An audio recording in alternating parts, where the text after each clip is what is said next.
Nobody expected that right through the 90s and into this century, China would have such a run of success. Well, China basically defies many of these predictions that if you don't reform your political system, then you will collapse. It's just, there is a whole industry in the West predicting that China is going to collapse. What is ridiculous is that the people continue credibility. I mean, the most farcical is Gordon Chang, who wrote a book in 2002 called The Coming Collapse of China. Okay, China hasn't collapsed. The problem in the West is that they had a wrong theory of China. They thought that China's economy should not succeed. When the facts went against that, instead of examining the facts and saying, well, why is our theory wrong? We predicted that China's economy would not grow. There would be a big disaster in China.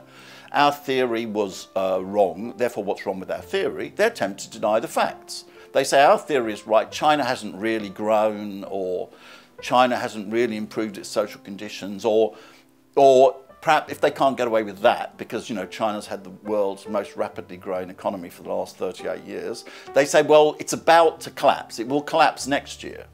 And then when it doesn't collapse next year, they'll say that it'll collapse the year later, right? That's not got nothing to do with science, and it's what I call fantasy literature. I think the modernization of the Chinese economy, driven by Chinese leadership since Deng Xiaoping, the great Deng Xiaoping, has been the most successful revolution in world history. Yeah, the biggest change is that China has had the year after year of high economic growth.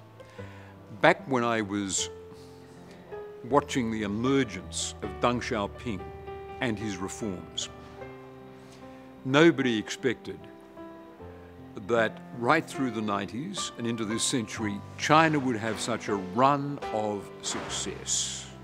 No one expected that. No hard landing, no economic collapse,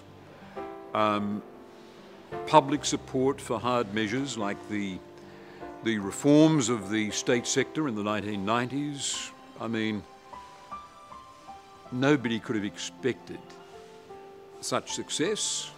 And when I hear people, especially Americans, say it's all going to come to an end, China will fall into stagnation, I say, you've been saying that for 20 years and it hasn't happened. Well, China basically defies many of these predictions that if you don't reform your political system, then you will collapse. And if you don't reform your economic system in a way they want further marketization, then you will encounter a lot of problems. But on the other hand, this kind of predictions of doom may underestimate the resiliency of the present system in responding to this crisis or these issues that accumulate from the lack of reform. Eventually, generally, they are able to deal with some part of these issues, some of them completely gone, and then later, of course, other new issues come out, they are also able to respond. Having said that, the China's model is unique in that sense that it is able to